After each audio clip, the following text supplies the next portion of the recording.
ആകാശവാണി.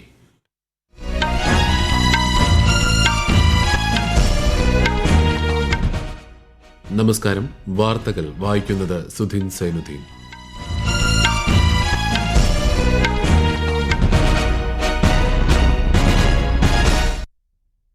പ്രധാന വാർത്തകൾ.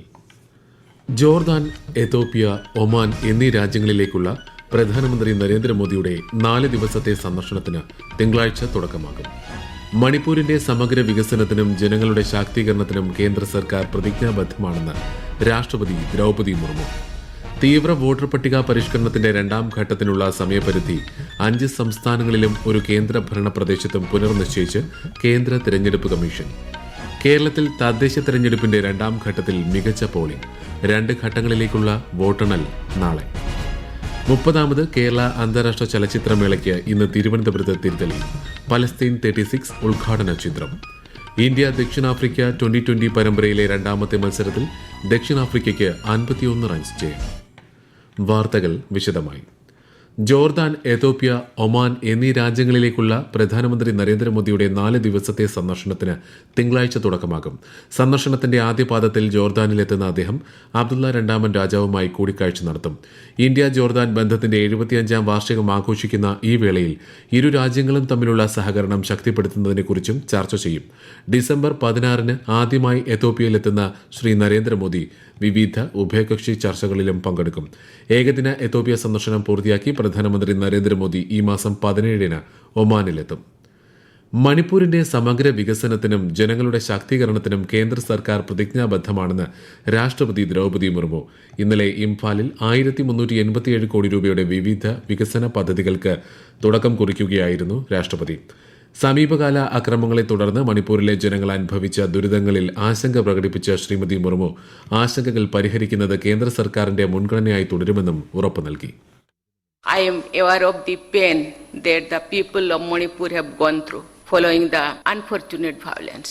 I want to assure you that taking care of the concerns of the people of Manipur is highest priority for us. My government stands with every affected family. The Union government remains fully committed to strengthening harmony, ensuring security and supporting Manipur in its journey towards stability and prosperity. തീവ്ര voter പട്ടിക പരിഷ്കരണത്തിന്റെ 2ാം ഘട്ടത്തിനുള്ള സമയപരിധി 6 ഇടങ്ങളിൽ പുനർനിശ്ചയിച്ച് കേന്ദ്ര തെരഞ്ഞെടുപ്പ് commission. പുതുക്കിയ സമയക്രമപ്രകാരം തമിഴ്നാടും ഗുജറാത്തും ഈ മാസം 14-നകം പ്രവർത്തനം പൂർത്തിയാക്കണം. മധ്യപ്രദേശ്, ഛത്തീസ്ഗഡ്, ആൻഡമാൻ നിക്കോബാർ ദ്വീപുകളിൽ ഈ മാസം 18 വരെയും ഉത്തർപ്രദേശിൽ ഡിസംബർ 26 വരെയുമാണ് നീട്ടിയത്. കേരളം ഉൾപ്പെടെ 12 സംസ്ഥാനങ്ങളിലും കേന്ദ്രഭരണ പ്രദേശങ്ങളിലുമാണ് 2ാം ഘട്ട പ്രത്യേക തീവ്ര വോട്ടർ പട്ടിക പരിഷ്കരണം നടക്കുന്നത്. കേരളത്തിന് ഈ മാസം 18 വരെ ഫോമുകൾ നൽകാവുന്നതാണ്. ദേശീയ ഗീതമായ വന്ദേമാതരത്തിന്റെ 150ാം വാർഷികത്തോടനുബന്ധിച്ചുള്ള ചർച്ചകൾ രാജ്യസഭയിൽ പൂർത്തിയായി. ദേശീയ ഗീതമായ വന്ദേമാതരം രാഷ്ട്രത്തിന്റെ ആത്മാവിനെ ഉണർത്തുന്ന മന്ത്രമാണെന്ന് ചർച്ചയ്ക്ക് മറുപടി നൽകിക്കൊണ്ട് കേന്ദ്രമന്ത്രി JP നഡ്ഡ പറഞ്ഞു. തെരഞ്ഞെടുപ്പ് പരിഷ്കരണങ്ങളെക്കുറിച്ചുള്ള ചർച്ചകളും രാജ്യസഭയിൽ നടന്നു. തെരഞ്ഞെടുപ്പ് കമ്മീഷന്റെ വിശ്വാസ്യത നഷ്ടപ്പെടുന്നത് ജനാധിപത്യ സ്ഥാപനങ്ങളെ ദുർബലപ്പെടുത്തുമെന്നും വിശ്വാസ്യത വീണ്ടെടുക്കാൻ തെരഞ്ഞെടുപ്പ് കമ്മീഷൻ ശ്രമിക്കണമെന്നും ചർച്ചയ്ക്ക് തുടക്കം കുറിച്ച് കോൺഗ്രസ് MP അജയ് മാക്കൻ പറഞ്ഞു. തെരഞ്ഞെടുപ്പ് പരിഷ്കരണങ്ങൾക്ക് കോൺഗ്രസ് ഭരണകാലത്ത് വേണ്ടത്ര പരിഗണന നൽകിയിരുന്നില്ലെന്ന് BJP നേതാവ് സുധാൻഷു ത്രിവേദി ചർച്ചയിൽ ആരോപിച്ചു. പ്രധാനമന്ത്രി Narendra Modi US president Donald ട്രംപുമായി telephone സംഭാഷണം നടത്തി.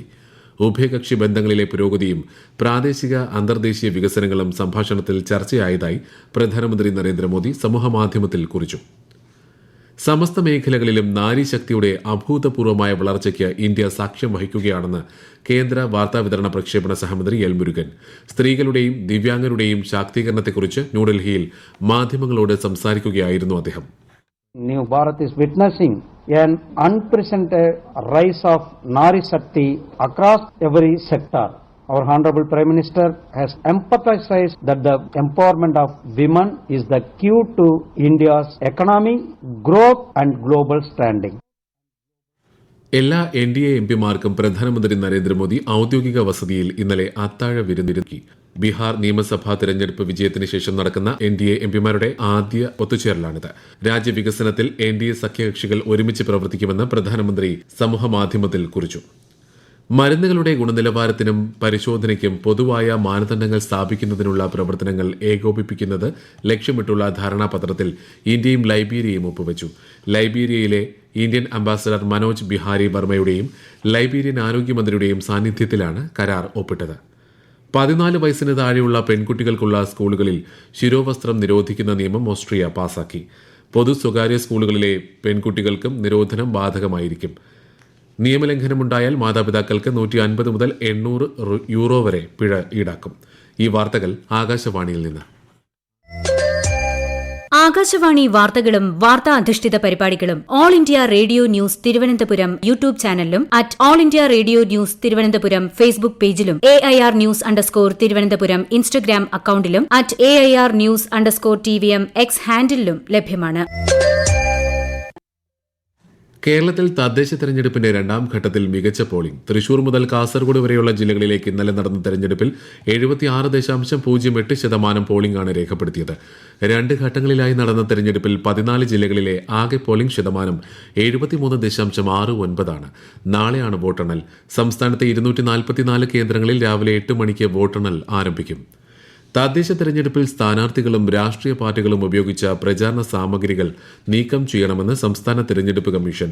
റോഡിലും പൊതുസ്ഥലങ്ങളിലുമുള്ള പ്രചാരണ ബോർഡുകൾ, ബാനറുകൾ എന്നിവ ഉടൻ നീക്കം ചെയ്യാൻ സ്ഥാനാർത്ഥികളും രാഷ്ട്രീയ പാർട്ടികളും മുൻകൈയെടുക്കണമെന്നും കമ്മീഷൻ അറിയിച്ചു. തദ്ദേശ സ്ഥാപനങ്ങളിലേക്ക് പുതുതായി തെരഞ്ഞെടുക്കപ്പെടുന്ന അംഗങ്ങൾ ഈ മാസം 21 മുൻപ് സത്യപ്രതിജ്ഞ ചെയ്ത് ചുമതലയേൽക്കണമെന്ന് സംസ്ഥാന തെരഞ്ഞെടുപ്പ് കമ്മീഷൻ നിർദ്ദേശം നൽകി. സത്യപ്രതിജ്ഞയ്ക്ക് ശേഷം തെരഞ്ഞെടുക്കപ്പെട്ട അംഗങ്ങളുടെ ആദ്യ യോഗം ചേരും. കേരളത്തിൽ ഇന്നലെ വൈകിട്ട് വരെ ഡിജിറ്റൈസ് ചെയ്ത ഫോമുകളുടെ എണ്ണം 2,75,99,466 ഉയർന്നതായി മുഖ്യ തെരഞ്ഞെടുപ്പ് ഓഫീസർ രത്തൻ യു ഖേൽക്കർ. ഇത് മൊത്തം വിതരണം ചെയ്ത ഫോമുകളുടെ 99.10% അദ്ദേഹം അറിയിച്ചു. 30ാമത് കേരള അന്താരാഷ്ട്ര ചലച്ചിത്രമേളയ്ക്ക് ഇന്ന് തിരിതെളിയും. വൈകിട്ട് 6 മണിക്ക് തിരുവനന്തപുരം നിശാഗാന്ധി ഓഡിറ്റോറിയത്തിലാണ് ഉദ്ഘാടന ചടങ്ങ്.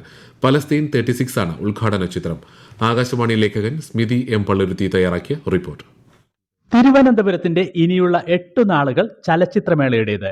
26 വിഭാഗങ്ങളിലായി 82 രാജ്യങ്ങളിൽ നിന്നുള്ള 206 ചിത്രങ്ങൾ ഡിസംബർ 19 വരെ നീണ്ടു നിൽക്കുന്ന മേളയിൽ പ്രദർശിപ്പിക്കും. ഉദ്ഘാടന ചിത്രമായ പലസ്തീൻ 36 അടക്കം 11 ചിത്രങ്ങളാണ് ഇന്ന് വിവിധ വേദികളിൽ എത്തുന്നത്. അന്താരാഷ്ട്ര മത്സര വിഭാഗത്തിൽ സുവർണ ചകോരം, രജത ചകോരം പുരസ്കാരങ്ങൾക്കായി മത്സരിക്കുന്ന വിവിധ രാജ്യങ്ങളിൽ നിന്നുള്ള 5 ചിത്രങ്ങൾ ഇന്ന് പ്രദർശനത്തിന് എത്തുന്നവയിൽ ഉൾപ്പെടുന്നു. നടി ആക്രമിക്കപ്പെട്ട കേസിൽ കുറ്റക്കാരെന്ന് കണ്ടെത്തിയ 6 പ്രതികളുടെ ശിക്ഷാവിധി ഇന്ന്. എറണാകുളം പ്രിൻസിപ്പൽ സെഷൻസ് കോടതി ജഡ്ജി ഹണി M. വർഗീസാണ് ശിക്ഷാവിധി പ്രഖ്യാപിക്കുന്നത്. ഇന്ത്യക്കെതിരായ 2020 പരമ്പരയിലെ രണ്ടാമത്തെ മത്സരത്തിൽ ദക്ഷിണാഫ്രിക്കയ്ക്ക് 51 റൺസ് ജയം. ടോസ് നഷ്ടപ്പെട്ട് ആദ്യം ബാറ്റ് ചെയ്ത ദക്ഷിണാഫ്രിക്ക നിശ്ചിത ഓവറിൽ 4 വിക്കറ്റ് നഷ്ടത്തിൽ 213 റൺ നേടി. മറുപടി ബാറ്റിംഗിനിറങ്ങിയ ഇന്ത്യക്ക് 19.1 ഓവറിൽ 162 റൺസ് എടുക്കുന്നതിനിടെ മുഴുവൻ വിക്കറ്റും നഷ്ടമായി. ഇരു ടീമുകളും പരമ്പരയിൽ 1-1 എന്ന നിലയിലാണ്. പരമ്പരയിലെ 3ാം മത്സരം മറ്റന്നാൾ ഹിമാചൽ പ്രദേശിലെ ധരംശാലയിൽ നടക്കും. Asian cricket council under nineteen Asia cup 2025 ഇന്ന് ദുബായിൽ ആരംഭിക്കും. ആയുഷ് മാത്രയെ നയിക്കുന്ന ഇന്ത്യയും ആതിഥേയരായ UAEയും തമ്മിലാണ് ഉദ്ഘാടന മത്സരം. ഇന്ത്യൻ സമയം രാവിലെ 10:30 മത്സരം ആരംഭിക്കും. 11ാമത് ജസ്റ്റിസ് VR കൃഷ്ണയ്യർ പുരസ്കാരം സുപ്രീം കോടതി മുൻ ചീഫ് ജസ്റ്റിസും മുൻ കേരള ഗവർണറുമായ ജസ്റ്റിസ് P. സദാശിവത്തിന് ഗവർണർ രാജേന്ദ്ര വിശ്വനാഥ് അർലേക്കർ മറ്റന്നാൾ സമ്മാനിക്കും. തിരുവനന്തപുരത്ത് നടക്കുന്ന ചടങ്ങിൽ കേരള ഹൈക്കോടതി ജഡ്ജിമാർ ഉൾപ്പെടെയുള്ളവർ പങ്കെടുക്കും. ഈ മാസം 3, 4, 5 തീയതികളിൽ ഇൻഡിഗോ എയർലൈൻസിന്റെ പ്രവർത്തന തടസ്സം മൂലം ബുദ്ധിമുട്ട് നേരിട്ട ഉപയോക്താക്കൾക്ക് കമ്പനി 10,000 രൂപ നഷ്ടപരിഹാരം പ്രഖ്യാപിച്ചു. അടുത്ത 12 മാസത്തിനുള്ളിൽ ഇൻഡിഗോ വിമാനത്തിൽ യാത്ര ചെയ്യാവുന്ന വൌച്ചറുകളുടെ രൂപത്തിലാണ് നഷ്ടപരിഹാരം വാഗ്ദാനം ചെയ്തിരിക്കുന്നത്. സമുദ്ര ജൈവ വൈവിധ്യ സംരക്ഷണം ലക്ഷ്യമിട്ടുള്ള ആഴക്കടൽ ഉടമ്പടി സംബന്ധിച്ച ദേശീയ ശില്പശാല കൊച്ചി കേന്ദ്ര സമുദ്ര മത്സ്യ ഗവേഷണ സ്ഥാപനത്തിൽ ഇന്ന് രാവിലെ നടക്കും. പ്രധാന വാർത്തകൾ വീണ്ടും. ജോർദാൻ, എതോപ്യ, ഒമാൻ എന്നീ രാജ്യങ്ങളിലേക്കുള്ള പ്രധാനമന്ത്രി നരേന്ദ്രമോദിയുടെ 4 ദിവസത്തെ സന്ദർശനത്തിന് തിങ്കളാഴ്ച തുടക്കമാകും. മണിപ്പൂരിന്റെ സമഗ്ര വികസനത്തിനും ജനങ്ങളുടെ ശാക്തീകരണത്തിനും കേന്ദ്ര സർക്കാർ പ്രതിജ്ഞാബദ്ധമാണെന്ന് രാഷ്ട്രപതി ദ്രൌപദി മുർമു.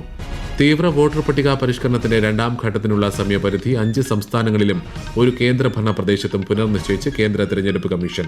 കേരളത്തിൽ തദ്ദേശ തെരഞ്ഞെടുപ്പിന്റെ 2ാം ഘട്ടത്തിൽ മികച്ച പോളിംഗ്. 2 ഘട്ടങ്ങളിലേക്കുമുള്ള വോട്ടെണ്ണൽ നാളെ. 30ാമത് കേരള അന്താരാഷ്ട്ര ചലച്ചിത്രമേളയ്ക്ക് ഇന്ന് തിരുവനന്തപുരത്ത് തിരിതെളിയും. പലസ്തീൻ 36 ഉദ്ഘാടന ചിത്രം. ഇന്ത്യ ദക്ഷിണാഫ്രിക്ക 2020 പരമ്പരയിലെ 2ാമത്തെ മത്സരത്തിൽ ദക്ഷിണാഫ്രിക്കയ്ക്ക് 51 റൺസ് ജയം. വാർത്തകൾ കഴിഞ്ഞു. അടുത്ത വാർത്താ പ്രക്ഷേപണം ഉച്ചയ്ക്ക് 12:30.